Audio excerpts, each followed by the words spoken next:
of here. Hey, did you press record on the anything? What the fuck are you? I'm just making sure you press record. I mean, it's a good point to If we make. talked for an hour and... Yeah. And, Yeah, it's recording. okay. All right, we ready now? Mm-hmm. All right, so I can roll. Yeah, Mr. Crab. We can roll. Okay. All right. You ready? Okay. Go. Wait. Wait. shit. You gotta cue the audio in the video. What?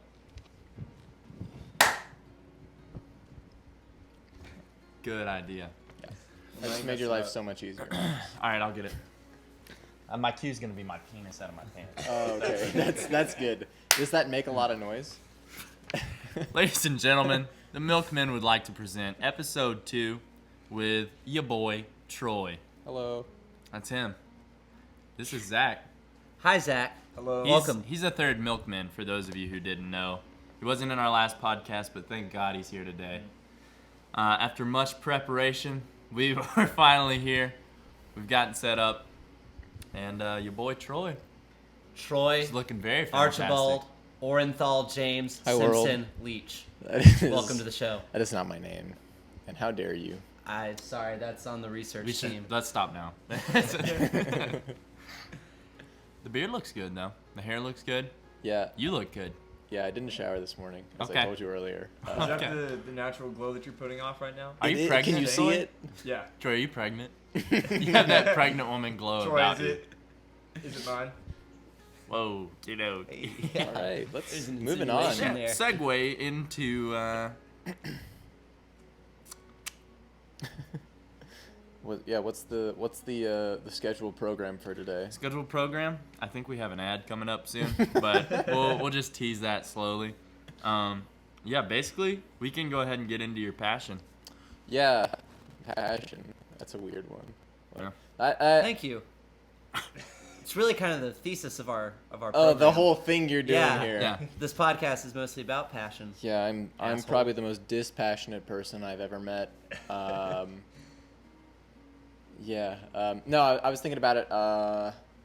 Probably like the two biggest like hobbies that I'm passionate about are climbing and music. Yeah. And I didn't know that I really wanted to talk about one more than the other. So just do So you're both. talking about both. Sure, why not? Yeah. Yeah, we have time. Yeah, I've been playing a lot of music lately, and I only started playing when I was 18. Yeah. Is there a way for people to access your music? Do you push any of it out there for the pub? For the pub. For the yeah. pub. I'm kind of in the process right now of recording some new songs. Mm-hmm. The only other stuff I've got online is quite old. But if you search my name, you should come across something. On Spotify? SoundCloud SoundCloud. at the moment. But this next stuff will probably go on Spotify and Bandcamp and all other streaming services. So. iTunes? Sure. Yeah. Nice. Why not? Yeah. Why not? Very good. But yeah, this is like this. I've got a handful of songs that I'm working on right now that I've been curating for, like the past couple months. Your brain babies. Brain babies? Is that what you would Your call brain them? babies, And yeah, they feel important in a way that other stuff that I've made hasn't. I don't know. I feel like I am much more knowledgeable when it comes to making music and writing songs, and all that just comes with practice. Okay. Did you write any when you were at Baylor? Yeah. So, well, kind of. I started playing my senior year. Okay. I'm self-taught, and So you started learning senior year too. yeah, and then I played at Ragtails. So I started Ooh. learning. I bought a guitar in November, Oh, and I Quick turnaround. taught myself how to play, Right. and then I struggled my way through Ragtails, which, for those of you who don't know, Ragtails is a Special talent. hell of its own. Yeah, right. It's like a talent performance show at our high school, and do you remember what your set was? Mary Had a Little Lamb. no, I actually played like one or two of my own songs, Okay. which were probably Brave. just horrible. That's got to be terrifying. Probably just horrible. The first time I actually played was my senior speech. Wow. Yeah. Wow. Yeah. The testicles on this Which man. and then that kind of fed into the motif of the speech, I guess, or one of the themes of it, which was like my speech was based on like making art and going about it with pure intentions. Like if you're making art in an effort to try and please people, you're kind of going about it backwards. Yep. And so it needs to start from a pure place. Yeah. Not formulated. So do you carry that thesis into your other hobbies like climbing and music? And obviously music being an expression of art. Music for sure, yeah. Yeah, because I was a painter all throughout high school, and that's what I went to school for.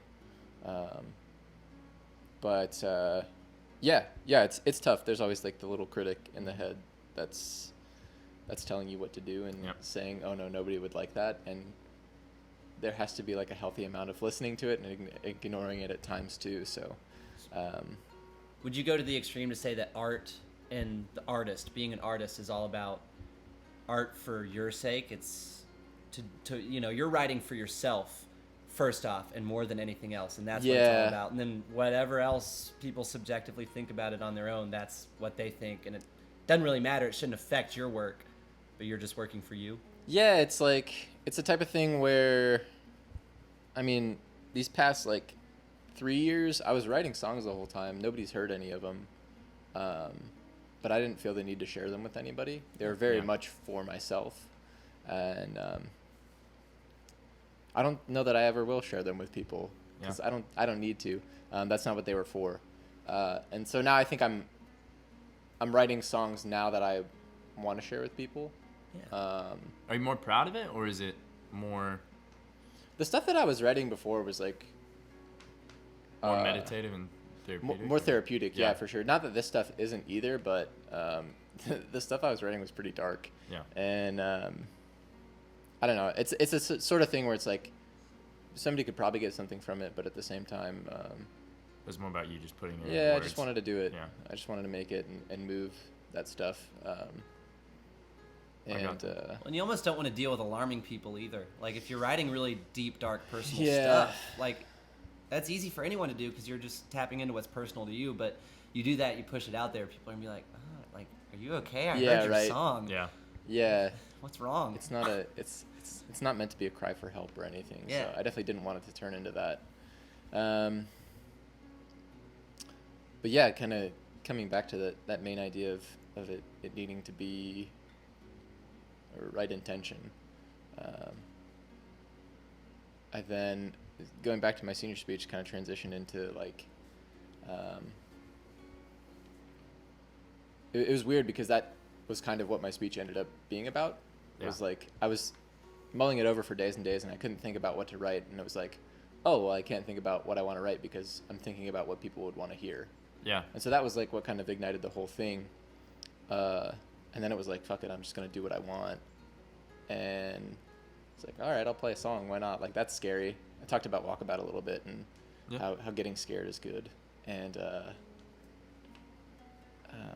so, yeah, I thought that would certainly scare me, like playing guitar in front of 700 people, like having not ever done that before. Yeah, that'll do it. That was my first performance ever. So, and people seemed to like it, and it went over well, and it was all good and well as the day was said and done. But yeah, art is weird. Well, and if you're writing to please other people, it's usually going to be shit. Yeah.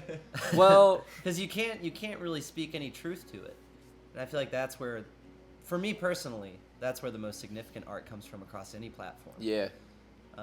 I guess other people would disagree, because there's a reason pop music is so successful. Yeah.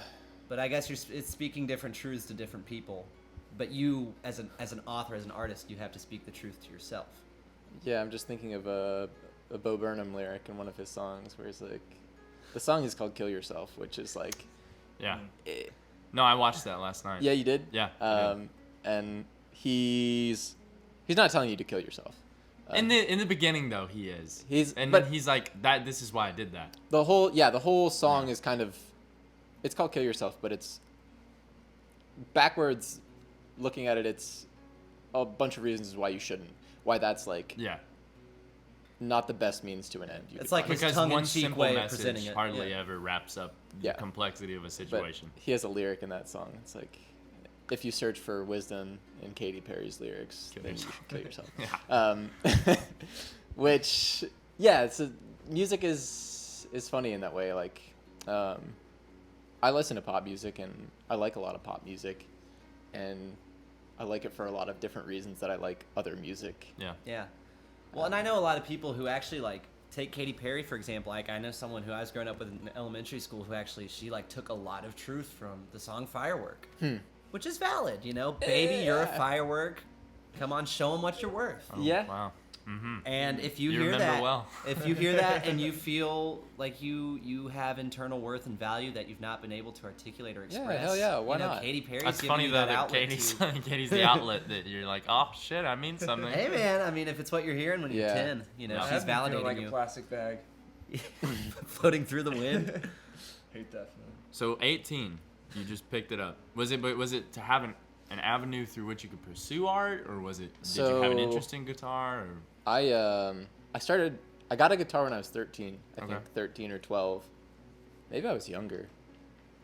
I was around that age. Yeah. And I started taking lessons, and I took like 2 or 3 lessons, and I gave it up. 'Cause Yeah. It was the type of lesson where you go into a room, you sit down with a teacher, and he's like, all right, we're doing these finger exercises today. And I did not have the patience for that at that Yeah. time. I wanted to like play songs. Shred. Yeah. Shred. Not even shred, Day but just 2, like Hotel California. sure, yeah. I wanted to be playing songs. I didn't want to be sitting down Yeah. with what little patience I had doing that. Which is funny because now I'm at a point where I realize the importance of that. Yeah. I'm revisiting all of that and doing a lot of finger exercises and practicing scales in my daily time now. So it's funny how that's come full circle. But yeah, so I had this experience. There's an artist called The Tallest Man on Earth. He's a singer-songwriter, and he's pretty much the reason that I play music. My brother turned me on to him around that same time when I was like 17. Mm-hmm. And the first few times I heard him, if you've never heard him, he's got a really rough, gravelly voice. Mm-hmm. Not tr- very unorthodox. Yeah, Yeah. kind of out there. He has really kind of mystical, poetic lyrics that Mhm. don't tend to make a lot of sense, but a lot of beautiful imagery and The gardener. yeah. And so the first few times I heard him, I actually didn't really like him because it was like I said, kind of out there and Jarring almost. yeah, it's non-traditional for sure. Which is weird because he's playing folk music, which is Yeah. sometimes described as traditional. And so I started listening to him more and more, and my brother showed me more and more of his stuff, and he only had one album out at the time. And then it was one day in the fall, I was driving home from school, Mm-hmm. and I was out from school. It was blue skies, like 55 and sunny. The breeze was blowing through the air, the leaves were changing, and one of his songs called "The Drying of the Lawns" came on, and it was like everything about the day was perfect. Yeah. And the song just hit me in a way that it never had before, Right. and I was like, I need to figure out what he's doing. It was like a magic trick that I didn't know the answer to, and I was like, I want to learn that. I want to be a part of this beautiful thing that he's created here. And so then, like, the next week I went and bought a guitar and started learning, and I eventually learned how to play like almost all of his songs, and Heck yeah. yeah, so that was like the jumping off point for sure, or I guess what kickstarted it all was like just hearing that song on that day. Yeah.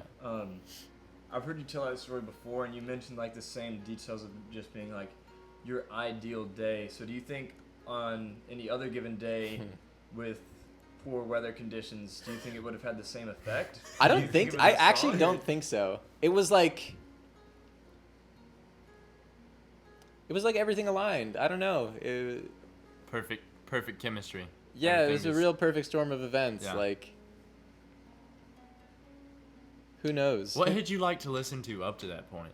Oh yeah, so I was like a little skater punk when Okay. I was growing up, real angsty teenager. There you go.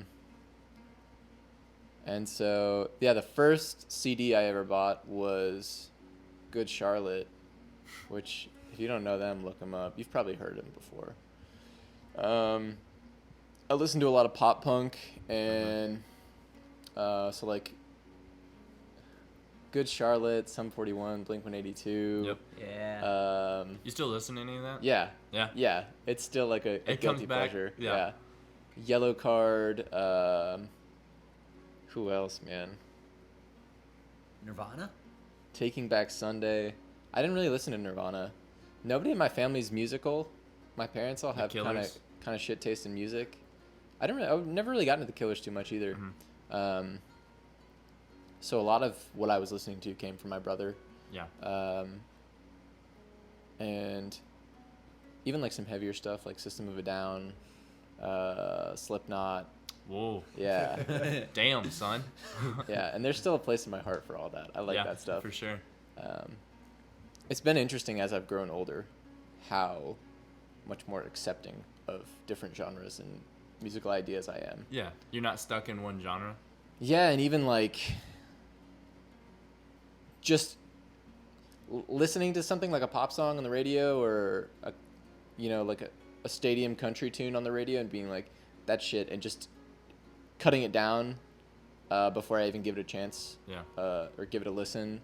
Now I'm like much more accepting and open to like listening to the whole song and being like, all right, these are all the things I didn't like. Yeah. But these are the things I did like. Yeah. I think that's important, especially when making music, to realize, okay, there are going to be a lot of things I don't like, but Yeah. there are going to be some things that I can pull from this that I did like as well. So yeah, that's where my listening career started, and then got into more like alternative rock. Like Modest Mouse was huge. Yeah. Oh yeah. I listened MGMT. to some MGMT. Yeah. Yeah, that whole wave of like 2000s alternative rock Yeah, for sure. was what I grew up on. And yeah, and then like later into high school, like late teens, I started listening to like a lot more singer-songwriter stuff, folk music, and got into folks like Shaky Graves and The Tallest Man on Earth, and Heck yeah. they're some of my favorite musicians now. And then recently just been like exploring a bunch of weird genres, like started listening to this singer, this jazz singer. She plays trombone too. She's from Portugal, I believe. And What a description so far. yeah, she sings in Portuguese. What? Yeah, she has a That beautiful Portuguese jazz. She has a beautiful voice. It's like I'm totally forgetting the style. Are you learning some Portuguese listening to her? No, Okay. Absolutely none. not. I don't speak any Learning other love, languages. But I don't know. Music's really cool in that way that you can have no idea what somebody else is saying. Even Still and vibe with Still it. Yeah. connect, Yeah. Yeah, but I don't know. People ask me like what I listen to. I listen to everything for sure. Yeah. Same here. Even in high school, I listened to a lot of hip hop too. Yeah. So yeah, there's everything in there. Any artists on the rise we should be looking out for? On the rise. Yeah, yeah. Or Who do just you know lesser about? known. Who everyone's gonna know about in Who 3 years? I've been listening to a lot lately. This girl Sierra Farrell. She has this real old timey sound. Mhm. One of the best voices I've ever heard. And she's quite the whimsical figure. She's a busker like by trade. She never used to like actually travel around and play shows. She would just like hitchhike from city to city and like hop trains, as I understand Okay. it, and Yeah. make her way around the southeast and just busk on the sidewalk and play shows where she could. Wow. She's got a crazy voice. She wears these like early century like big poofy dresses looking like a Southern belle at times and like Wow. flowers in her hair and Corsets. no corsets. Okay. Yeah, she's got really eccentric taste when it comes to like what she wears and how she carries herself and her personality, and I've been listening to her a lot Mhm. because I don't know, it's it's one thing to be a really talented musician, but then I think if you have that level of artistry to go along with it, of like, Even in comportment, you're yeah, performing. yeah. Untamed imagination. Yeah, right? Definitely is. And I've always valued that, people who can Oh, yeah. pull that sort of thing off. Could you imagine that sort of thing in like high school? No. No. That would be bold. Wearing a Southern Belle dress to school, man. High Yeah. school's whack. Straight war zone. Yeah. What about in your own music? Do you like stay within one genre, or are you trying to, take Man, a little bit from everything, or? people ask me what kind of music I write, and I say folk music. Yeah. Which, like, what does that mean?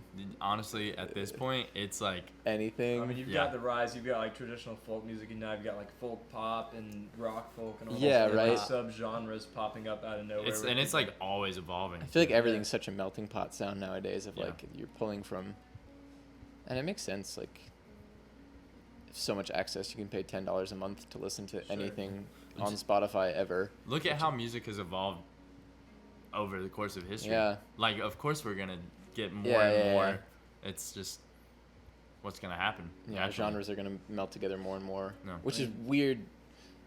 It's interesting if you look at it, what's happening musically, like Yeah. the actual theory behind different subgroups of music. Mhm. It makes sense because there's actually like not that many things separating, like funk from pop. Yeah. Like things like where the downbeats land and instrumentation, but Yeah. other than that, like they can be pretty similar.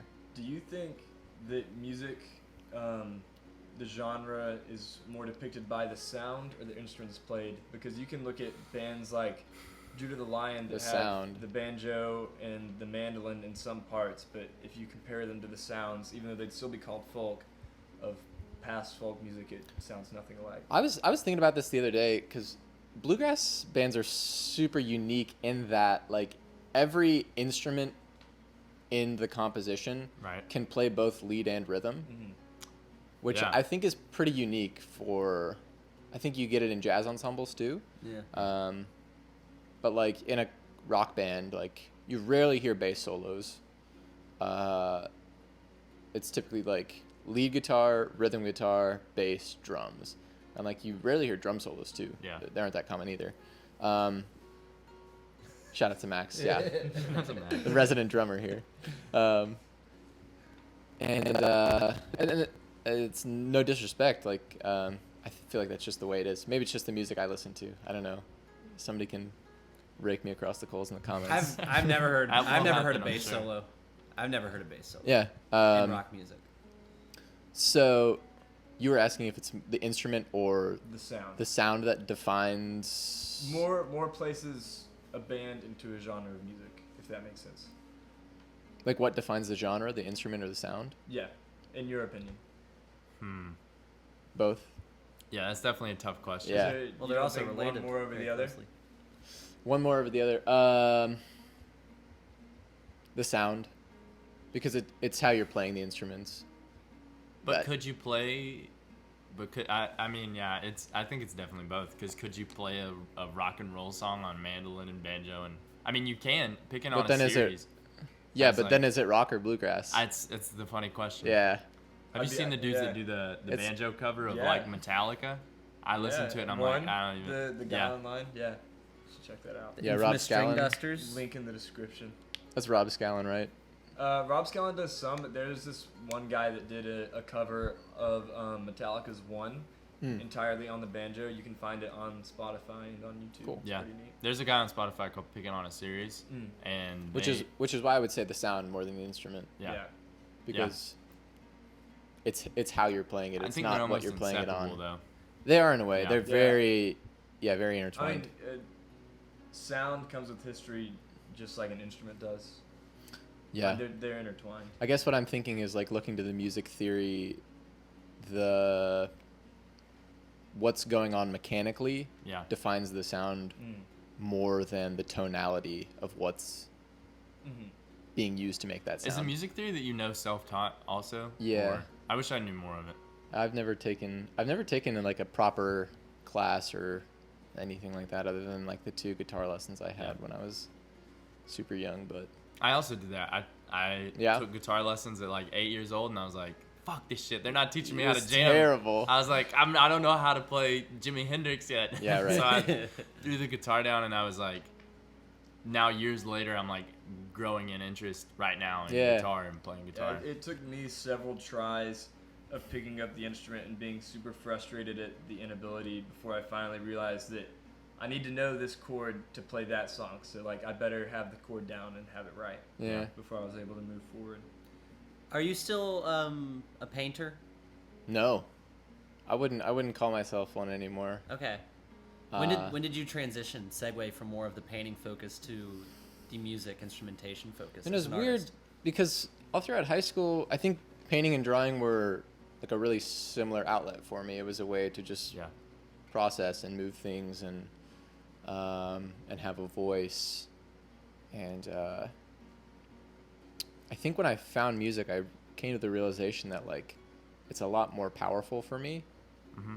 It's a lot more cathartic. I feel more. For me, it's a lot more empowering to write about an experience or write about how I'm feeling,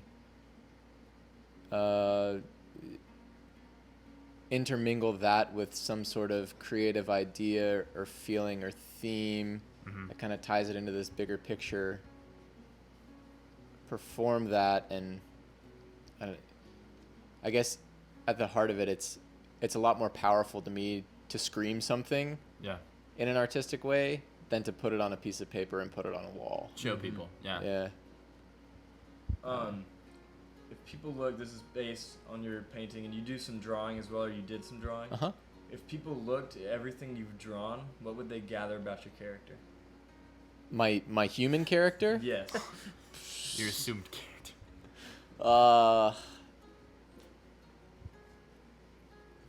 That's a tough question. Way to put him on the spot, Zach. I don't know. I did a lot of abstract stuff, and So they'd be like, oh, he's insane. maybe. What drugs was he on? Man, if you looked at some of the stuff, you'd probably say that. But I've never done a drug. Never done a drug. Never drank anything either. Gang, gang. You proud of that? You should. I feel like you should have some measure of pride about that. It's a sin. Pride. Be careful. Pride's a drug. I don't know that I'm super proud of it. It just kind of is It's what just it a is. thing, yeah. It just is. Yeah. Yeah. I'm thinking back. I had a bunch of sketchbooks where I would just draw these like cartoon things and put like little speech bubbles on them. Yeah. If you read all those and if you looked at all those, you'd be like, yeah, this guy's crazy. Yeah. The main like body of work that I was doing was like these robotic abstract figures kind of in space. Yeah. Hard to explain. But dealing with like a lot of dimension. I think the thing about painting and drawing that always fascinated with me was this idea of creating depth on a two-dimensional surface. Yeah. That was like the magic trick Yeah. when it came to that. And yeah, I feel like I never quite mastered that. I found that the pieces that I was always really drawn to were the ones that I felt like I was falling into. Like I felt like I could walk into them and look around. Yeah. And get kind of lost in them. That was always really what I really looked for in art. Do you like Christopher Nolan movies? Yes. Yeah. Yes. Because I he's do. like the dimensions guy. Yeah. Inception? Yeah. Yeah. Yeah. Interstellar too. Yeah. That's what I think of when I think of like dimensions and voids, abyss, all that sort of imagery. Definitely. And the way he's able to bend that and mold it. Yeah. Yeah. He's made some of my favorite films, I'd say. Yeah. Yeah. Yeah, Inception, the hallway fight. Where Sweet. they're in the air and it's spinning. They actually made that room and spun it, didn't they? Yeah. Yeah. Yeah. That's It's insane. insane. Movie magic. Always Uh, at work. So yeah, as for what you'd gather from my character from all that, I don't know. What do you gather from it, Zach? From From his- interpreting Troy's work about his character. Of what you've seen of it. Yeah. I You haven't probably haven't seen any of it. any of his Really? drawings. I've been around for his musical endeavors. And I've heard some of his thoughts on that, but I'd be interested to see his drawings and listen to his music while looking through his drawings. Hmm. There's going to see be a what- market what demand what after thematic this for your parallels drawings with- to come to the surface. Yeah. They're all You think tucked it would? away. You think it would be like jarring to listen to the music and look at the art, or you think you'd probably get the same flavors? It's interesting. I think they're pretty different in that I was working a lot with like acrylics Yeah. and spray paint and like really sharp lines and bold colors and depth sounds like and folk space music. and dimension, which doesn't sound anything like folk music. Yeah. That's like, yeah, I would say if the drawings had like a musical genre attached to them, it'd be like some sort of electronic, Yeah. like Huh. ethereal. Yeah. Avicii. Dubstep or EDM? Rip.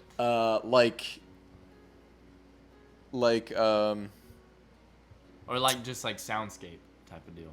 Yeah, more so like that. The band I'm thinking of is Alt J. Aphex Twin. Oh, okay. If you've ever heard them, they do a lot of weird stuff. I haven't heard musically. them. Check them out though. Yeah. Do you find that the music you listen to, because whenever anyone asks me what kind of music I listen to, this is always my answer. Depends what I'm feeling. Mm-hmm. Like if I'm pissed off, I listen to different music than Yeah. if I'm just sitting in the car driving. Like even on one road trip, I'll have switched genres a couple times because of micro differences in my mood and what I'm thinking.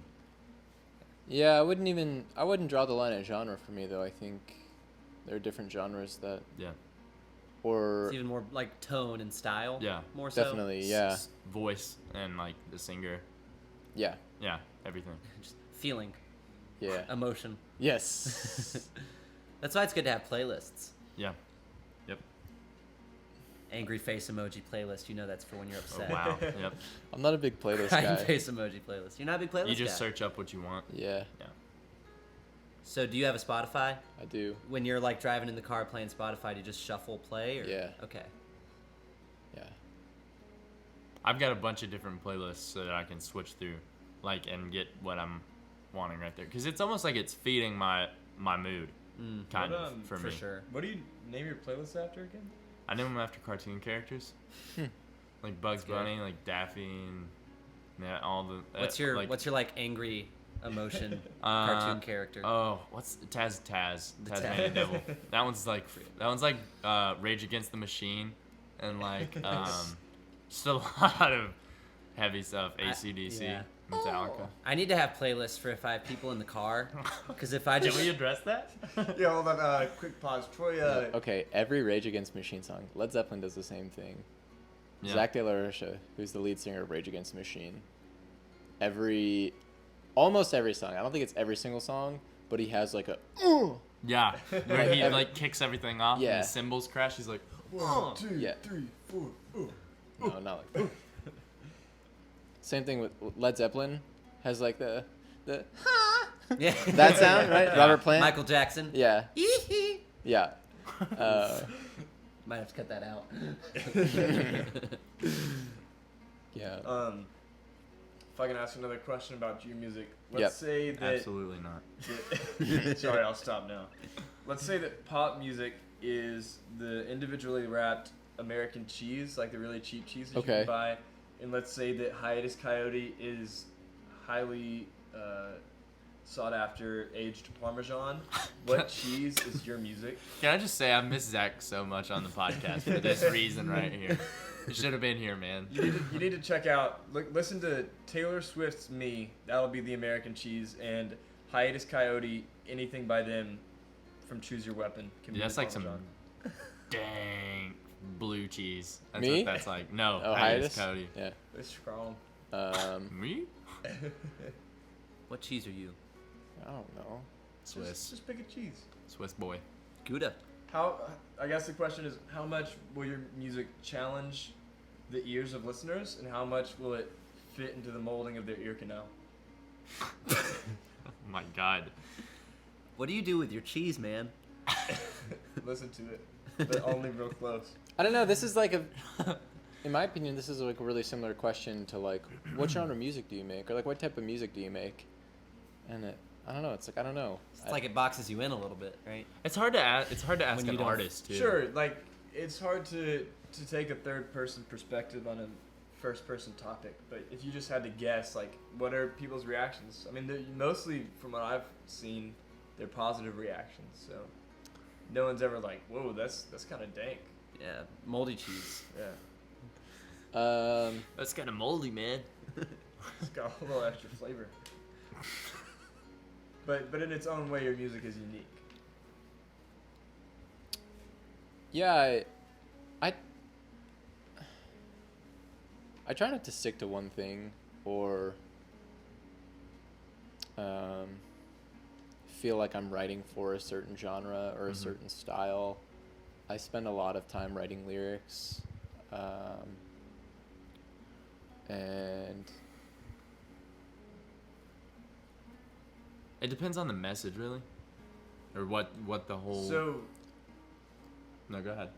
what you're getting at is you're rather more a cheese platter than a set cheese. yeah, I think so. Cheese platter, Troy. I think so. Yeah. All right. As silly as that sounds, It answers the question perfectly. Yeah, I think it makes does sense. kind of, That's amazing that we got here. cause yeah, I mean, I'm just thinking about all the music I listen to and everything that inspires me and how I see myself putting elements of those different inspirations into my music. Using a lot of colorful like jazz chords, drawing inspiration from people like John Mayer, who's like very blues rock, but also pop. I think he's a wonderful musician.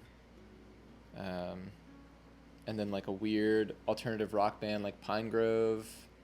Then you have like neo jazz soul like Hiatus Coyote, who are doing some really musically trying things. Trying isn't difficult. And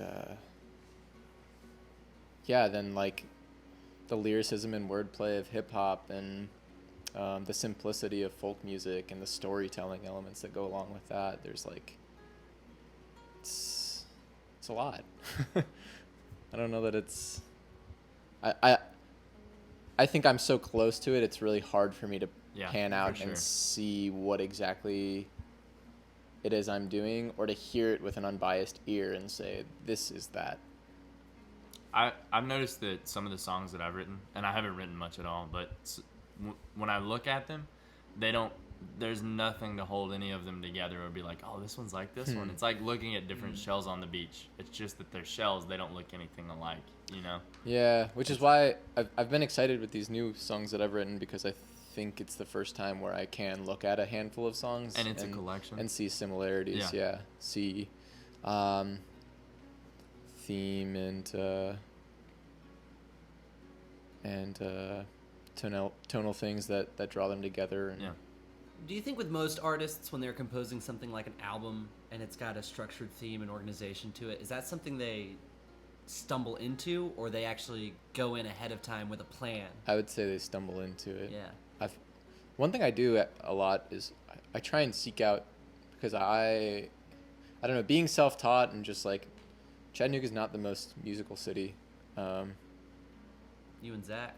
With That's all we Nashville, got. Nashville just north of us and Atlanta just south of us, it's kind of starved. Liminal space. No Yeah. man's land. And so I haven't really had any like teachers or mentors or folks to kind of guide me or direct me in the right way. Yeah. I've got a bunch of friends who play, but other than that, it feels like I'm figuring out a lot of stuff on my own, which is good. It's gratifying. It's gratifying. artist, for It's harder though. For sure. And so a lot of things I'll seek out interviews or recordings after the fact of what an artist's intentions were with the album or the recording process, or if they started recording and their ideas changed.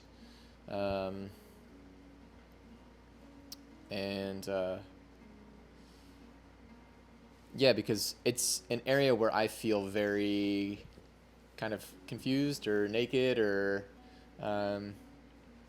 unsure of myself. It's unknown territory for me.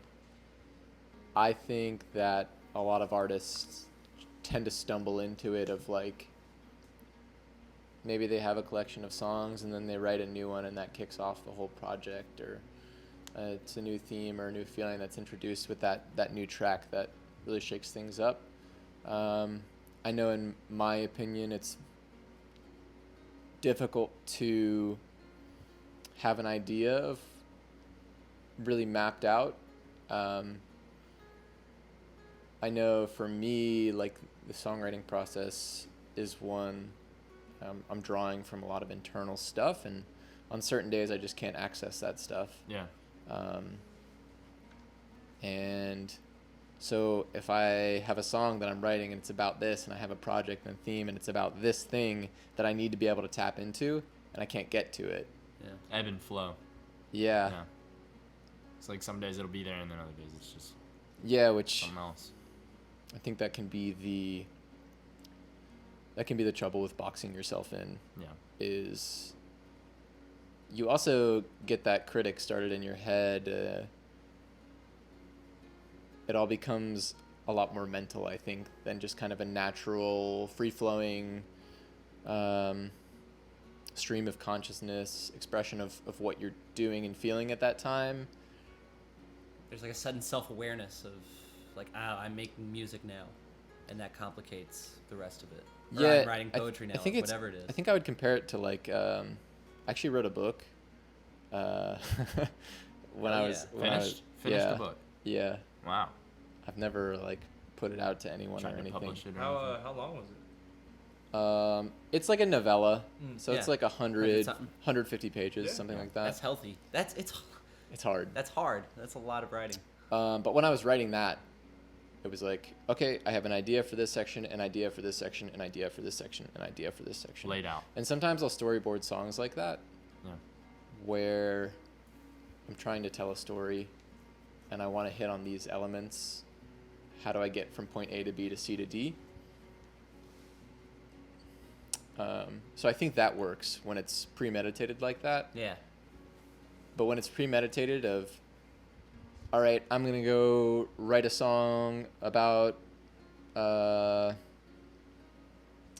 idea that things can't make you happy or joyful, and that joy needs to come from within.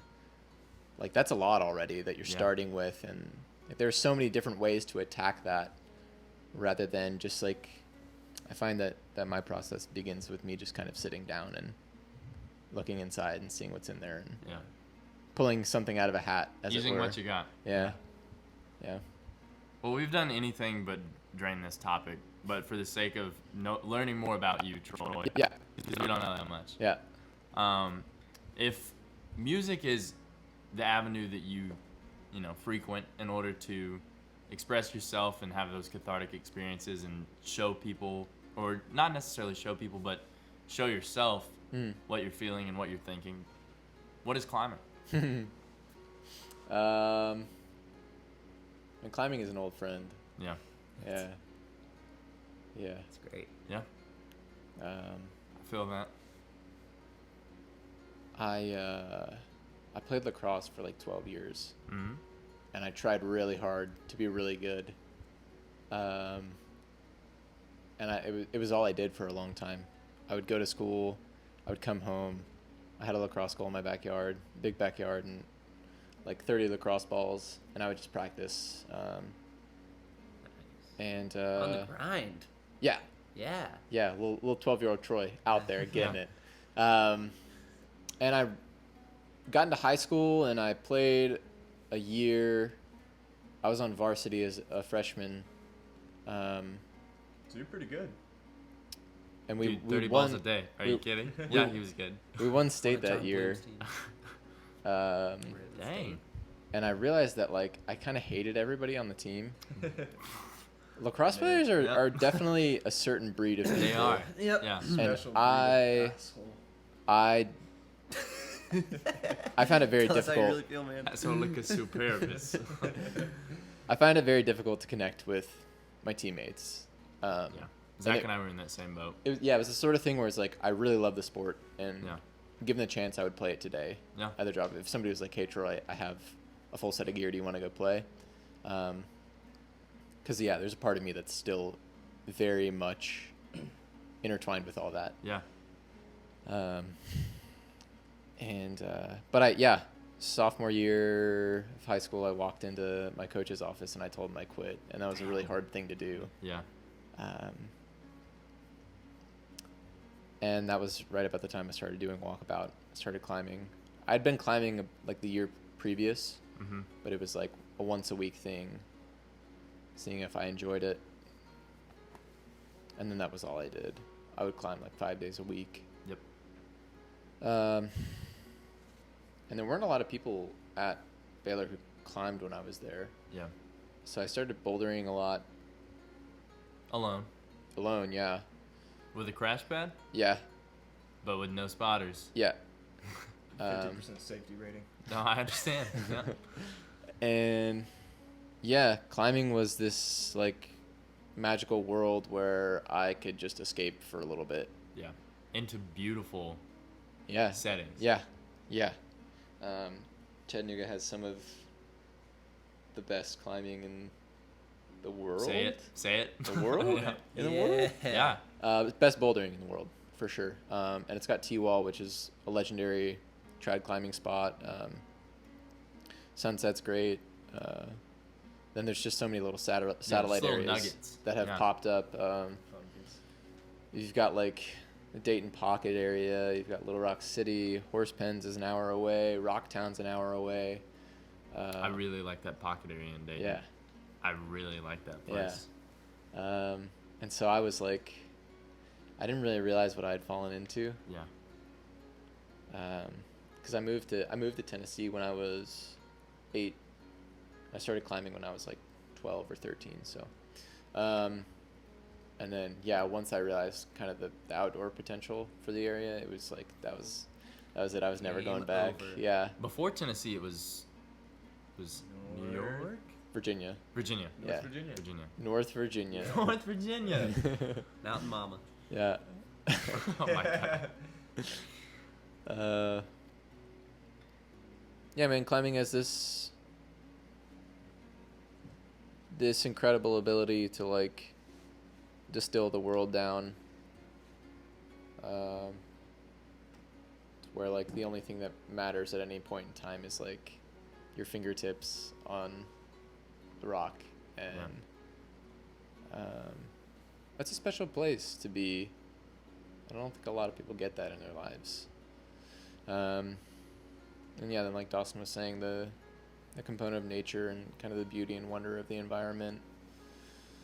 I'm really grateful to have found that, because Seriously. it's been really fulfilling for me to just be able to spend time in that place, in that setting. And I think for a while I think of everything like a relationship. Like I have a relationship with climbing, I have a relationship with music. And I think for a while my relationship with climbing was a little toxic or impure. Yeah. Where I was telling myself that it I wasn't know. about the ego, it wasn't about the grades, it wasn't about how hard I was climbing. But At the end of the day, there was a part of me that was there for that, and that Yeah. needed some sort of fulfillment from it. yeah. Yeah. I needed climbing as a thing to give myself worth. Yeah. So it edifies you. Yeah, which I don't think is healthy. I think that- Not in that way. Was like it wasn't edifying as No. it made him a better person. It was like I don't know what edifying means. Okay, edifying is like building on yourself and making yourself a better person. Okay. No, It's no, something it that certainly wasn't builds that. Rather than Sorry, you finished. no, go ahead. Oh, was your relationship with climbing, was it kind of about a control thing? You mentioned grades. Did you feel like it was more in control that you could reach the top of certain problems? I know exactly what you're could talking about sway because I've been there. your academic career. It wasn't about control. It was like, it was very subconscious too. It's like a nasty self-competition. Yeah, it was very subconscious for a while, but what I realized as I grew older, it was like there were days when I would go climb, and climbing was always this thing that I could go and do, and I would feel good afterwards. It would calm me down, and I could just check out for a minute. Bring you down too. Yeah. You'd be like, Yeah, and then there were days where I would leave the boulder or the gym or whatever, and I would be angry and like pissy, and I realized that if I climbed poorly, then I was bad. Like that was it. An immediate reflection That was the on my correlation. self-worth. Yeah. If I climbed good, then you're awesome. I'm awesome, Yeah. right? And so that was the issue. And so lately I've been approaching climbing with a whole new mindset where it's like I just show up and do it because I want to do it and I want to be there. And if I fall off something, if I don't achieve what I wanted to achieve for the day, I showed up and I tried my best, and maybe I stop trying that thing for the day and go and do something productive, or it's no longer about giving myself worth. It's about going there and doing it because I enjoy it and I want to be there doing it. So That's a hard creature for me to tie down too. I mean, you go to the gym and it's like, it's all marked up with perfect grades, yeah. you know? And you see dudes in there fucking leaping like frogs and you're just like, I don't know, you're chasing whatever it may be, completing that one problem, your physique, you know, getting stronger, getting better, getting even the technicalities down, and you just, it's hard not to hate yourself at times because you're like, and it's so funny because climbing is like individual body types and the It's way different that it for interacts everybody. with the rock, and so you'll just hate yourself for something you can't do. Yeah. Not that way, at least, you know. It's just, you can be very unfair to yourself in Definitely. climbing. There's a wide margin for you to do that, Yeah. and I've experienced it. As a climber, what are your thoughts on Free Solo? I mean, what's going through your head when you watch that? I really love that movie. Yeah. I went and saw it in theaters, and I think the thing that shocked me about the film was how much I could relate to him as a person, not even as a climber, because I don't relate to him as a climber at all, really. Yeah. He's a really interesting person. The scene in the film where he's at the brain imaging center and they're giving him the questionnaire. His amygdala? Yeah, and they're asking him questions, and they ask him, "Are you depressed?" And he just kind of wavers, and then the scene cuts. Yeah. And it's like, he probably is in some way, maybe in some personal way. But yeah, mental health is something I've struggled with for a long time. And so yeah, hearing about his backstory and his upbringing and kind of the things that make him who he is, I was really able to relate a lot to that. As for like the actual climbing, he's had a strange life. He he basically just grew up running around the Sierra Nevadas by himself, just like doing 4th and 5th class scrambles as a teenager, which, if you don't know, climbing starts out with like hiking grades where it's like 1, 2, 3, 4, 5, and they give those to different hikes where ropes aren't really required, and then they'll start doing like the Yosemite decimal system where it's like 5.5, 5.6, 5.7, 5.8, 5.9, 5.10, and then they add an A, B, and C, and so on. but those 1 through 5 are just hiking grades, and some of those can be really exposed. So that's what he grew up doing. I read his book as well. So he's had a lot of practice in that area. And yeah, I think he's just gotten so comfortable with being in those exposed areas and being super high off the deck. I think he's just been in that space a lot, in the same way anybody else has practiced anything else. I think his solo of Freerider on El Cap was probably like the most impressive feat of human athleticism and also mental strength. Mental strength is the one that jumps at me. Unreal. Tommy Caldwell talks about it in the film. Like, imagine somebody competing at an Olympic gold medal level, but if they fail, they die. Yeah, that's exactly what you have there. Yeah, it's really incredible to watch. And when he talks about it, he's just like, it's just like he closes his eyes and he sees a series of sequence. You know, it's all sequential for him, like computer code almost. Yeah. It's just like fact hard line, and that's what he has to do. Locked Yeah. in. Yeah, that's It's what whack. I think that's what It's it has to wild. be, though. Yeah, it's, I don't know. Climbing, I've always thought of it as a series of disciplines, with the uphill scrambles being one discipline, you know, where it's just about stamina and everything, and Yeah. then you're getting more refined as you go up to routes, and then bouldering, and then free soloing must be some locked in level that I just can't even imagine. No, I think it's just like I said. He's been, started out scrambling without ropes, Yep. and then thought to himself, "Oh, I wonder if I could climb that without a rope." And I think he's approached it in a very sequential way of stair-stepping his way through grades and difficulties and getting himself really comfortable in those areas before progressing, and Yeah. even doing things like he talks about meditating at the base of the wall before he starts climbing, like imagining every possible outcome. What if he falls? What if a bird pops out of the wall? What if a hold breaks? He has to meditate on all those things and envision them happening so that he's ready for them, because they all are possibilities. Yeah. And I think he's really aware of all that. And still, like, a little crazy what he's doing. But I hope he sticks around. Yeah. So, you and Dylan Klimmer hiked some of the Appalachian Trail together. Dylan did the whole thing. And he through hiked it. Yeah. When did you dip out? Did you start? I hiked with for him? about a month. Yeah, we started together. Okay. And that was at Katadine? Yes. Yeah, we both started in Maine. And, yeah, I hiked about the entirety of Maine and then left. Yeah. And it just wasn't for me. Was Maine beautiful though? It is. So you would never through hike it? The AT specifically? I don't think so. Yeah. Maybe if I started in the South. Never's a and- big boy word. Yeah. Was your plan with Dylan to through hike it with him? Mm-hmm. Okay. Yeah. Was there a third person? Yeah, Ramsey Siegel was there as well.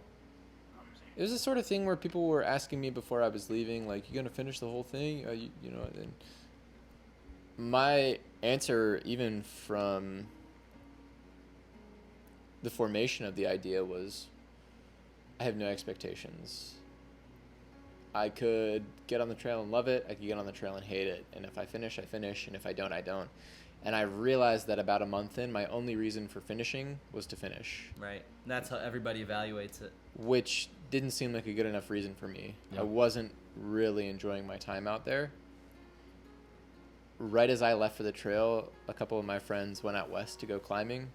And that was like the only thing I could think about while I was on Damn. the trail. Damn, that's rough. Was Well, like, man, I wish I was climbing right now. One of the themes we touched upon in our last episode was if you're doing something and you don't like it, stop doing it. Yeah. Do something else. Yeah. That- Yeah. Because you're not required. Nothing's holding you hostage in that situation. And No. that goes back to your lacrosse to climbing Totally. transition. Yeah.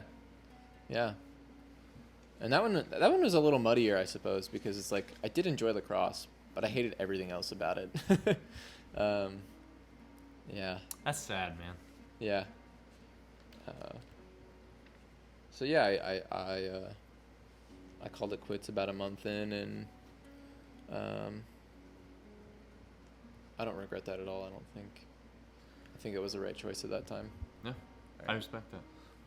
Well, I'm ready to transition Yep. into the list corner. Hi. Everybody's favorite segment of the show. This week's list question is, which 3 moments in your life have you experienced the greatest level of contentment? Moments when you felt a sense of rapture, almost as if the world around you had stopped being separate things and contentment was the state of your reality. Troy has prepared his 3, as have the 3 milkmen. Oh, I get to hear yours too. Yeah, Excellent. yeah. But Troy, not we'll start. alone. We'll start with you. Yeah. So you're alone. I think the first one I experienced was in India. I was doing a homestay in India. I was by myself, which was cool. I woke up. My guy that I was staying with, his name's Sonam, made me breakfast. And he put some hot water on the stove for me to go take a shower with. And so I took the pot of hot water outside to like their little water spigot and mixed it in with some colder water and dumped it on my head and was toweling off and went and got some clothes on and took a seat in this like plastic lawn chair,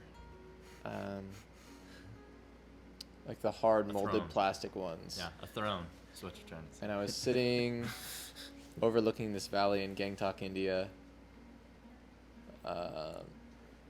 which stares off at the Himalayas. Kanchenjunga is in the distance. It's like the 5th highest peak in the world. And it was this moment of like pure bliss that radiated over me.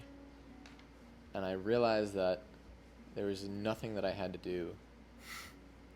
Like, there were no expectations. There were no deadlines or stressors, or it was like it felt like the first time in my life that I was totally able to just exist. And like I felt these waves of energy just kind of start radiating over me as I sat there and the sun was shining down on me. And yeah, that was like one of the more peaceful moments I've ever experienced in life. And there's a few others. I'm thinking about which ones I should touch on.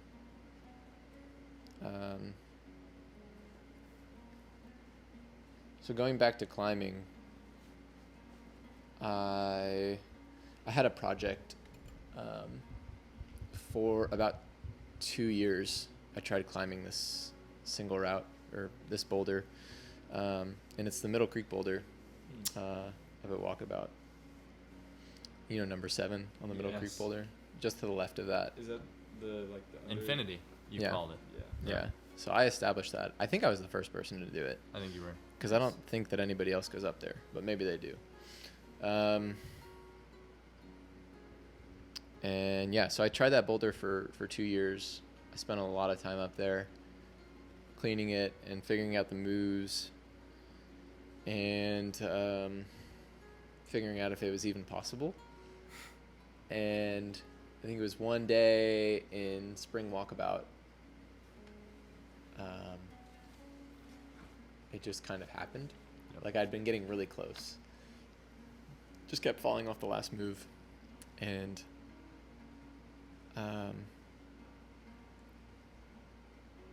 yeah, I just remember sitting on top of the boulder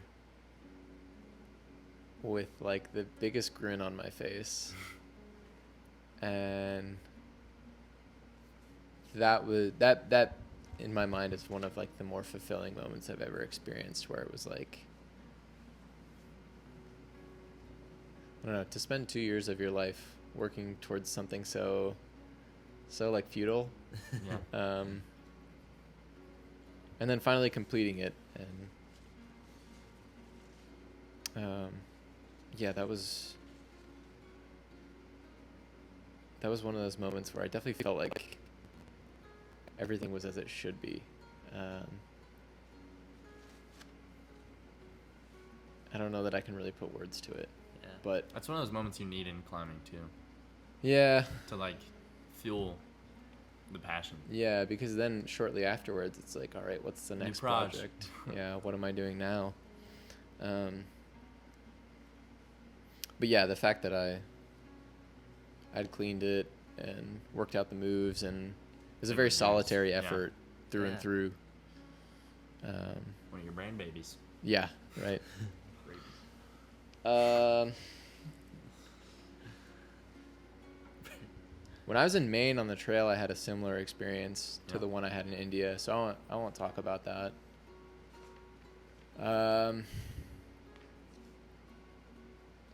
I played music in Colorado with this guy named Max Treader. Max. Max. There's Max Ferguson. He actually reminds me a lot of Max. Max reminds you of Max. Yeah. Crazy. And we played this gig at Crazy Carl's, which is like a pizza bar in town. And it was like our first gig we had ever played together, and we weren't very prepared. And like somehow everything worked. We didn't mess up, and we only played like 4 or 5 songs. And it was like the first moment I've had playing music where there was like this energy exchange between the crowd and the performer. It was like we were giving off energy, and then they were reciprocating it, and then it amplified, and then Yeah. it went back and forth. And with all of these experiences, there's been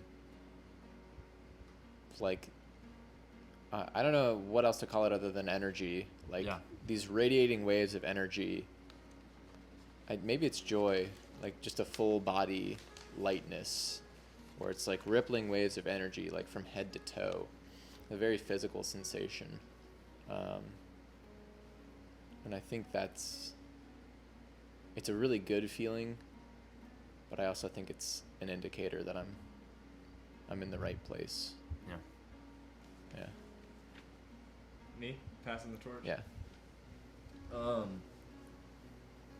The first one that comes to mind, when I'm ever asked questions like this, is I did a hike with my Boy Scout troop, my father, in Savage Gulf, either Savage Gulf or on the Cumberland Trail somewhere, or maybe they're connected. I can't remember.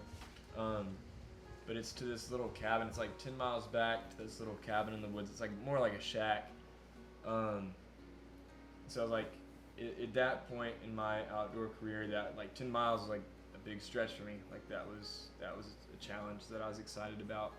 And so just getting to the cabin was a lot of accomplishment. But I guess it was winter that time, and we had everyone in the cabin. There's like 6 bunks or something like that, and so everyone was like bunked up.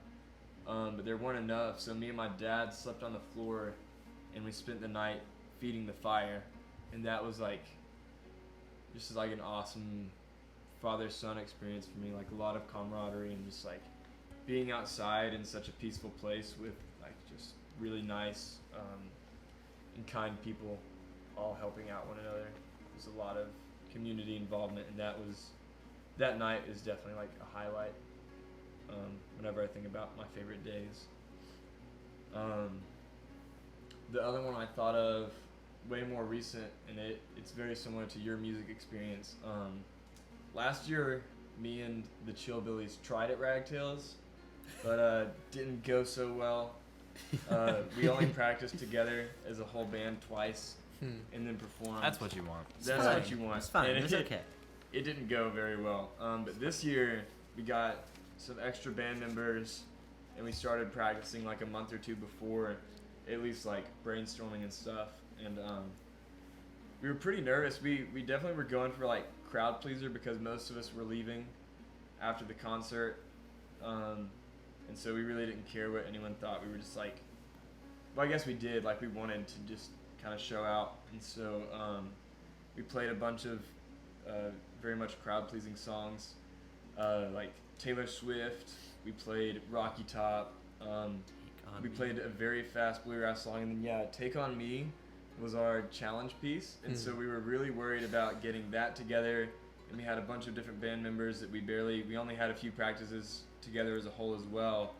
But seeing all of that, we put a lot of work into making that show happen, and a lot of like small minor details, and that coming together was awesome. Just that we didn't mess up, but the crowd's reaction was like, I haven't felt a feeling like that in my life before, where everyone's just like hooked, and you're just like, I don't know, it's like a staring contest, but mutual. No one expects it, and then it happens, and you're like, damn, that's cool. So it was a really cool musical staring contest. And then the last one that I thought of, also pretty recent. Last year I got that old hippie bus without an engine, and for the past year I've been building an engine from scratch pretty much. And a few weeks ago we got it running, and we got it running today actually. But seeing that come together was really awesome, because the engine is such a finite thing to me. Like, I always had doubts, like, because if one tiny thing goes wrong, like maybe I didn't clean the inside of the case enough before I put on the silicone, or maybe there's like a chip in a gear on the camshaft or the crankshaft. I know, I'm always worried about that. Like, even when we got it in and we put oil in, we found out that we just like hadn't put in a plug in the bottom, and oil just like straight out. Like, that's what there's always stuff like that. So seeing Run it. something come together that has that many small moving parts from my own work was awesome, and also getting to work on that with my grandfather. But I think with the 3 different moments, the common theme was like work. In each of these, there's a lot of work that I had to put in to get that outcome, and I think that sense of accomplishment that comes from being so drained and just physically and mentally tried was a key point of that. No? Christopher? So the first one I'm going to go to is it happened early of December of this past year, so my senior year. And I had just been going through about a 13-month just wretched stretch of luck with relationships.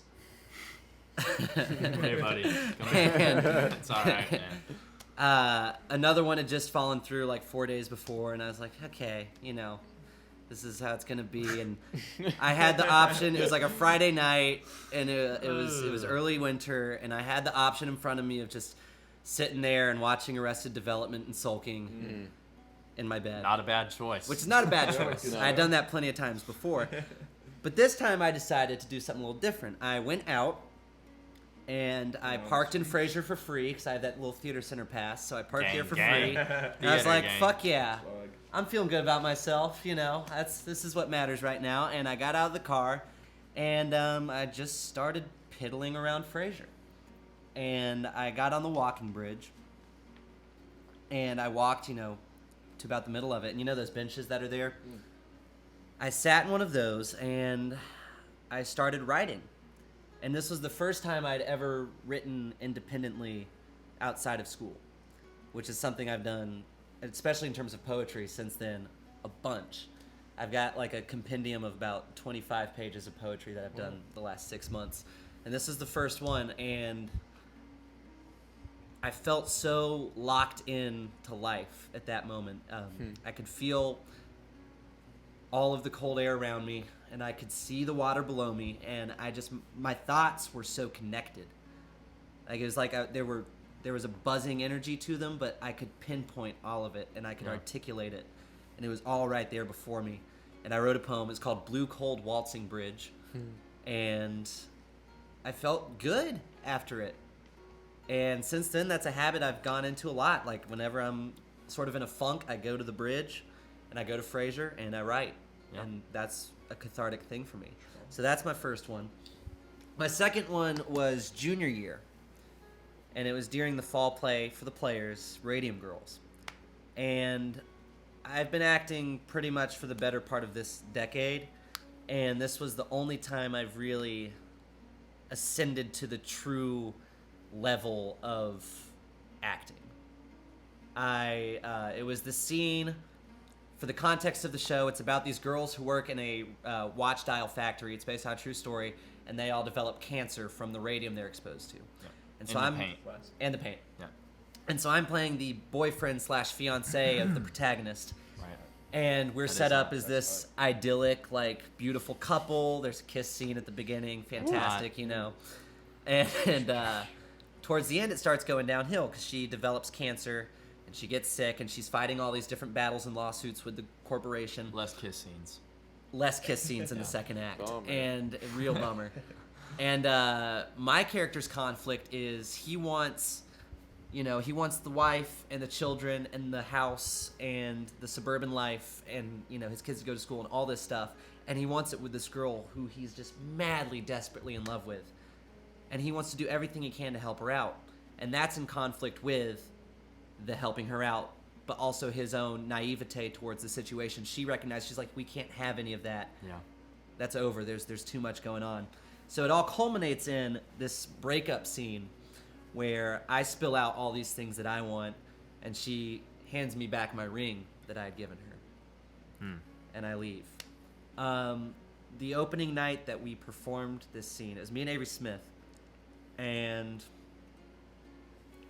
I hit a plane that I've never been able to emulate since then, and it's the plane that as an actor you want. It's when you completely detach yourself from, as opposed to writing, it's so much harder to act in terms of like all the outside pressures and the external pressures of like there's an audience before you, it's live, you have a script, there's all these different things moving around that you got to stick to. Yeah. And I completely detached from everything. And it felt just like a raw, live scene in my life playing out. I was able to speak my truth Heck yeah. into this character, and the character was me. And I felt like Grace's character was Avery, and we just connected on that level as actors. And I mean, part of the magic of it is I didn't even realize it while it was happening. It was just happening. And I think that's really the common theme between all three of my things. And it wasn't until I got off stage that I was like, oh, fucking shit. I need like an ice bath to decompress after this. So that was amazing. That's my second one. And then my first one was, got to give a shout out to the senior trip. Thank you. And the senior trip and Not, Troy. Troy, not. This was on the hike, the day hike, not the big hike. My bad. And if you remember, we hiked out to this little spot, and there were like those rocks. There's like a little lake area, and there were those rocks out in the middle. And so I walked out to those. Well, I like sort of stumble walked out to those rocks. Yeah. Less graceful than you're making it sound. Probably. Precisely. It was like an infant giraffe being born. On the rocks or just born into dirt? Born. When Born you into think dirt. of, just picture an infant giraffe trying to make that walk. Yeah, their legs just Okay. don't work. And their legs aren't working, and I they're got really you. long and lanky. Okay, I'm And that was totally the with it. image. Yeah. And I got out to the rocks, and I was like, "Fuck yeah, it's nice out Covered here." And in I was chatting with afterbirth. some other folks, and God, Troy. Jesus Christ. What do you say? Said covered in afterbirth. That's. Slimy. I have two great band names. covered in Born in the afterbirth. dirt and covered in afterbirth. But the moment for me came, my contentment moment came when I went out, and there was this little rapid area, and I went out, and I was like, "Fuck it." I just kind of waltzed out there and sat in it, and I like sat in the middle of this place where the rapid is falling, and like the water was sort of like froshing and splashing around Caressing me. you. Caressing me, Yeah. and I would like do this thing where I could hit my hand into the rapid, and like it would move and change direction. That's sick. Mother But Nature. again, like at that moment, I wasn't even thinking about it. I was just existing in the space. I almost felt like I was just an extension of the water. Yeah. Like when I was hitting it, it wasn't a conscious thought. It was like a fluid movement with the waves. Yeah. Like Bo said, you're almost as much water as it is. So Precisely. And that's my first moment. I sat there for probably 15 minutes, and afterwards, people were like, "Oh, like saw you sitting out there on the rock, fucking weird." And I was like, "Yeah, I guess. I don't know." And that's Yeah. just sort of what it was, and it was just another moment of being and existing. But the common theme is definitely just feeling so locked in, and not even being aware of the things in the moment while they happened, just existing in them. Yeah. Those are my three. Sweet. my first one was on senior trip too. So you can say thank you this time because Thank you, you were there.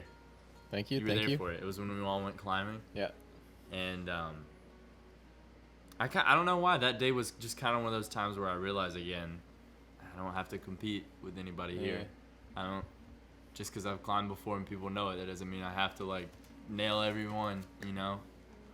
And I climbed up there and I sat with you, and we were just sitting there looking at a beautiful sight, dude. That was one of the prettiest things I've ever seen. Just peaks, just triangles, just stacked everywhere. And big holes where the trees weren't anymore, and there were just pasture. Google Chattooga Valley for this image. Yeah, yeah. We'll pull the image up for you guys. But it was just something I'll never get to repeat, you know, one of those. And you and I were up there and we talked, and I felt like it was more than just the setting I was in. It was getting to say everything to you that I did, and I got a lot of things. It just felt good getting to say it to someone. And then after that, I had climbed up there. I had sat until my son baked back, got like uncomfortable almost, but not quite. Yeah. And then I just went down and let someone else climb, and I was just content that whole evening. Since then, it was great for me. Yeah. And then my second one was Panama trip. We were all out in the water one night, and we were all looking up at the stars. Mr. Larimore didn't want us to be out on the beach at night, but we were anyway, and he loved that.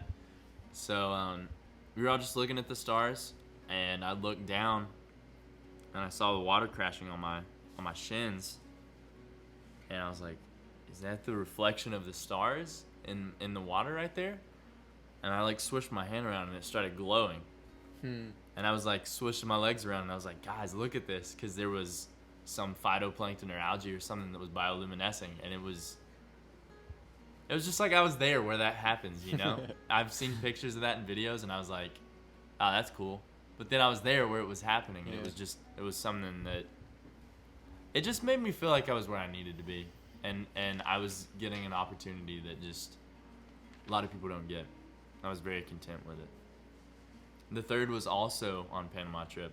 It was the day before we left, and I don't know if a storm was happening off the coast or what, but you and I were getting donkey shreked by a bunch of waves, dude. Donkey Shrek. Dude, those things Donkey Shrek Fiona. those things were jungle banging. Yeah. All right, we were getting our ears washed Opening out. my eyes hard. to a whole new world of vocabulary. Yeah, it was insane. Okay. Like when you crashed, you didn't like push off the bottom because you Nope. couldn't touch the bottom. You couldn't touch the bottom. Yeah. I thought I was gonna break the board at one point. It was insane.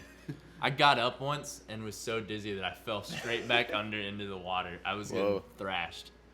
But after that, it kind of started relaxing a little bit, and as the sun was setting, it was like nature was like, we gotta dial that shit back. Yeah. Everything kind of just dulled. It wasn't as sharp as it was just a second ago, and it was a beautiful orange. I hate the color orange with all my heart. Least favorite color, but it was the most beautiful color I've ever seen that day. It just like softened, and Mr. Larimore was there, and everyone was there. We were all just like realized what it was that we had in that moment, and it was just peace. Like, it soothed me so much to be there.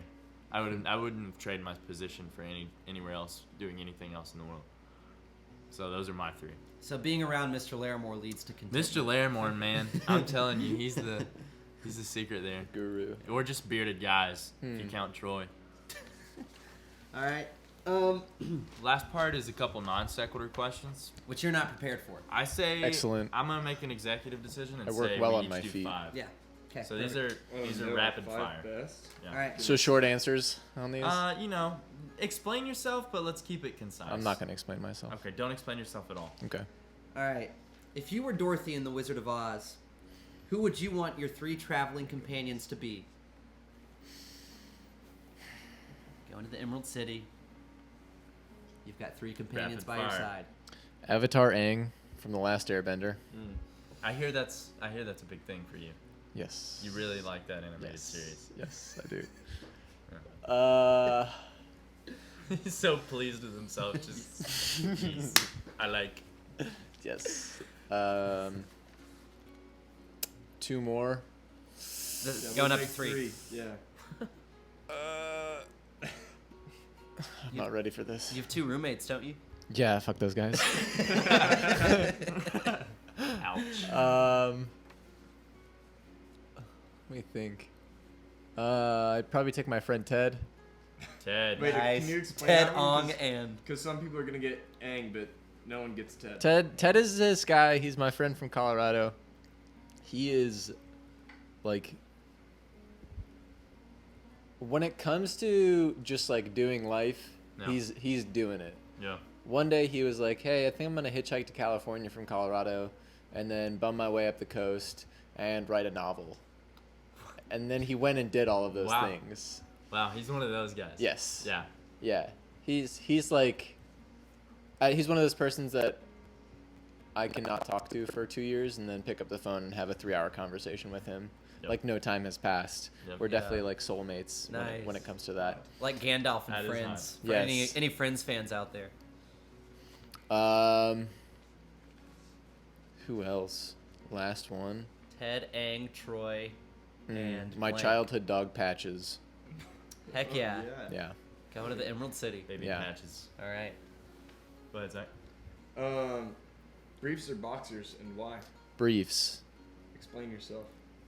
Dude, You I like was the support. climbing in a pair of boxer shorts Heck no. 2 days ago, and it was like, It's just not good. It's not a good situation. it was a dangerous situation for me and for everyone else there. Like, no, I value support. Yeah.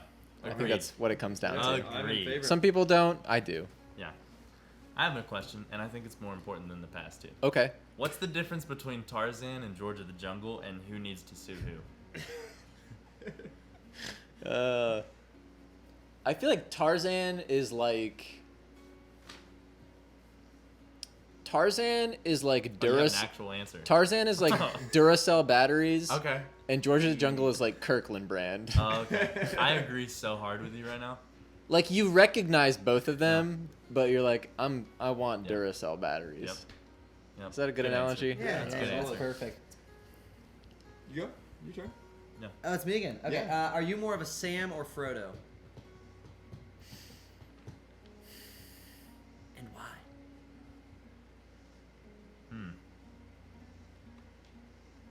I really got the stumpers today. Yeah. Yeah, that's a tough question. Really got the stump. I feel like I feel like Sounds like a bad STD, dude. yeah, the stumper. Christopher has the stumpers. Yeah. Dude, rest in peace. I think STI is the preferred nomenclature. Yes. Okay, listen. Let's be medically I knew correct you here. would do this. You don't even know. Am I getting carried up the mountain, or am I carrying someone? That's up really the what it mountain? comes down That's to. that's really the question you're asking. Let's be Yeah. honest here. Man, I think I'm Frodo. Yeah. Yeah, Wow. I think I bear the burden. Ego check. Yeah, Yeah. No, I agree. Yeah. yeah, that's what feels true for me. You also look like Elijah Wood a little bit. Take it back. This one I just came up with, to be completely honest. Do it. from the last Okay, conversation. it's gonna be excellent. But if you were a disease, specifically an STI, what would you do to the body? Oh, that is pretty good. Shot a gap, Troy.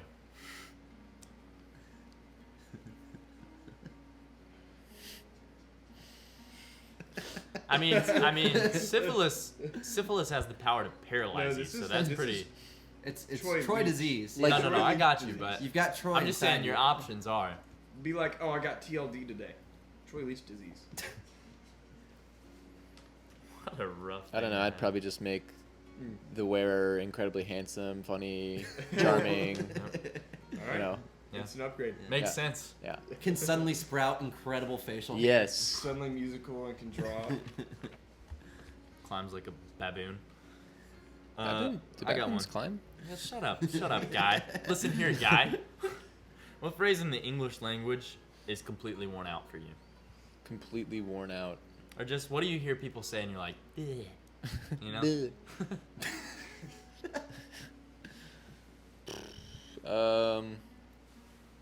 I find it hard to get on board with a lot of new slang. Yeah. Lit. Sounds bad, Fam. Troy. Dab. Bro. Bro. Everyone just turned off their fucking. Bruh. Everyone just took their phone and threw it. Mute. Quan. What? I think that's a dance move. Did you lose a button in the middle of all this? Did you lose several buttons? I told you, Dylan Clemmer taught me only Oh, button the okay, middle button of okay. your button I down think- shirts. All right, fam. Quan. Lit. God damn it. I don't really feel that it's worn out. I just never got on board with it. No cap. That one's not No good. cap. That's no good for me. I agree. As for something that's worn out,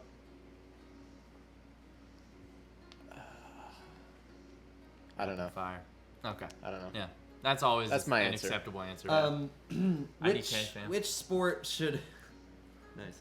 Which sport should replace baseball as the national pastime? Okay, baseball sucks. Baseball sucks. So Are we all in agreement? Largest the go national hands. pastime of the USA is fill in the blank. Climbing. Foursquare. Gaga ball. Gaga. Gaga ball. Hacky sack. Cornhole. No, that's specifically the southeast. Ultimate.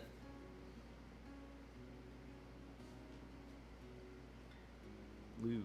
I think it would. Silence. My heart says like some sort of yard game, Lawn darts. but then Yes. my brain Horseshoes. says like just sitting on the couch and eating is like very American thing to do. Yeah. Competitive So eating. that's competitive eating. Competitive eating was the first thing that came to I mind. think Yeah. Joey Pretty Jaws cool. Chestnut is one of the yeah, underrated like athletes of Nathan's the last Nathan's 20 hot years. dogs competition, competitive eating. Yeah. Help me on that. Joey, ahead, Zach. Joey Chestnut, shout out. All right. I saw this next question. I stole it from Walter Crisp, and I don't know where he got it. But how many waves of second graders could you take out if there was a fifth grader every 5 second graders? How long are you gonna last? Infinite amount of time, dude. Is it just hand-to-hand combat? Yes. I would last for an infinite amount of Dude, time. probably like 2 waves. That's a lot of people. What? What you- They're man, second you're graders. full of They shit. all have the same goal though. Dude, to have you try and seen a hurt second him. grader? Think about our work. Can you repeat the question? Okay. How many waves of second graders? How many second graders are in a wave? 5.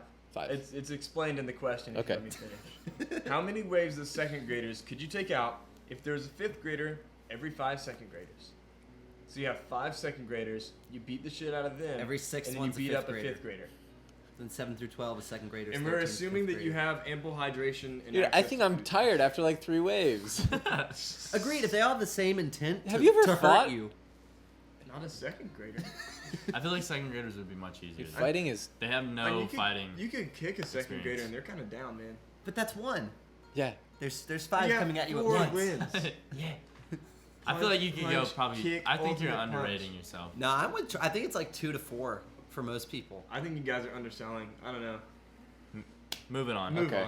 on. If children are innocent Mm. and pedophiles love children, Mm.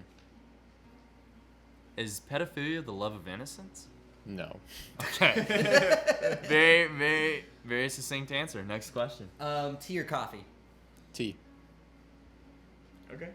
I've what never had character coffee. from The Shining most closely resembles you? Never seen it. Oh. Next. We're just gonna go with Jack. Oh on that my one. god. Yeah. Put it If you down were as told you Jack. had 3 Jack? weeks left to Yeah. live right now, what would you do when you left here? Probably get on a plane somewhere. I don't know. Back to India? No. Maine? No. Portuguese? You go to Portugal, find that jazz lady? Go to Portuguese. No. Portuguese? Would you buy a Portuguese? Porch of geese? Yes. A porch full of geese. Where do you think you'd go, man? I think it'd be cool to like try and track down all my inspirations. Okay. Yeah. Is that creepy? Is that weird? No. Yeah. I thought you were gonna go with enemies. Is there such a thing as objectively good or bad art, or is all art entirely subjective by nature?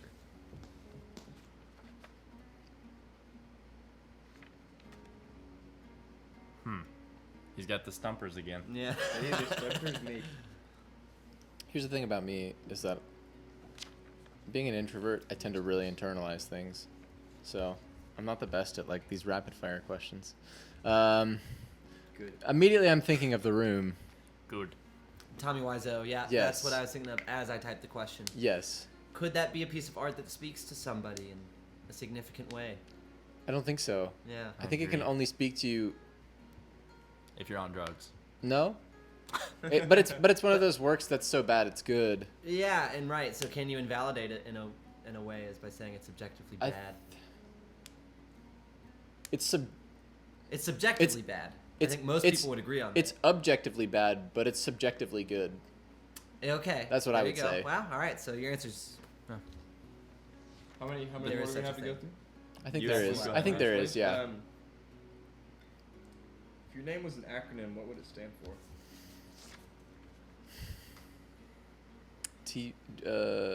TROY. That's your name. Good job, buddy. He still seems confused. No, I'm just thinking.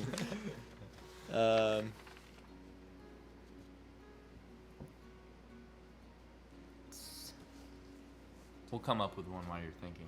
Yeah. Titillating Okay. Keep going. rhombuses of yore. I was thinking tiny roses on you. Is it rhombuses or rhombi? Wrong by. Titillating rhombi of yore. I was kind of thinking like titillating rock star. Tickle Rickle. Oh yeah. There you go. Okay, I there like you go. that one. And that's that. Oh yeah. All right, and before we finish out, a quick word by our sponsors. And we're back. Troy, we're gonna ask one more question. I need Okay. you to close your eyes first. Are your What eyes do you closed? think? Are they? Can you cover them with your hand? Okay. Maybe we should. Should we blindfold them? Yeah. What do you think our listeners see in their mind's eye when they picture each of us based solely off of our voices? Would you like to hear our voices with your eyes closed? We could all say cinnamon bun too. Okay. You go. Cinnamon bun. I feel like there's no point in closing my eyes because I Yeah, know what there's you all not look There's like. not a point. No, but go on. No, you can open your eyes now, bearded man. Are you gonna say cinnamon bun? No, I'm not. He's heard enough of my Cinnamon voice. bun. People have heard enough. Cinnamon bun. Cinnamon sun. Can you harmonize it? You go low, I go high. Cinnamon bun. That was terrible. Shut up, man. Yeah, you don't know. What, wanna do you harmonize too, learn? then? What did you self-learn music theory? Chris, you're like a guy who's got fire on his yes. hands. Ooh. His body is like straws and chopsticks. I love this answer so much. Dawson, you got like a big metal plate for a chest. Okay, that's true and actually. Your arms are like catapults. That's actually true. That's And you insane. got tank treads for legs. Oh my god, dude, I'm a badass. Do I have a dragon's face? Zach, you're Oh, yes. you're like a bubbly marshmallow with like you got little water bubbles floating around you, but then you're also like shooting lightning. And you just have normal legs. Swimsuit model legs. Wow. Well, That's it. That's it. I think that's Yeah. the perfect note to end We on. need say no more. yeah. Who would win in a honestly. fight between those three? I think Dawson would Probably the- certainly. Oh my win. god, I would fuck you I guys don't, to shit. know. I don't think you get it. I've got catapult arms. But he is shooting lightning. Well, thank you, Troy. Yeah, thank you guys. This was enjoyable. Till next time. Thank you for being such a good liar. No, I had fun. Thanks. Everyone go check out some of Troy's music. Where can people find your music, Troy? You can find me on Facebook, on Instagram, on SoundCloud. So go do it. Should they search Troy Leach? Leach Music. How do you spell Leach? Leach. There you go. Cool. Take it easy, people. Till next time. Later.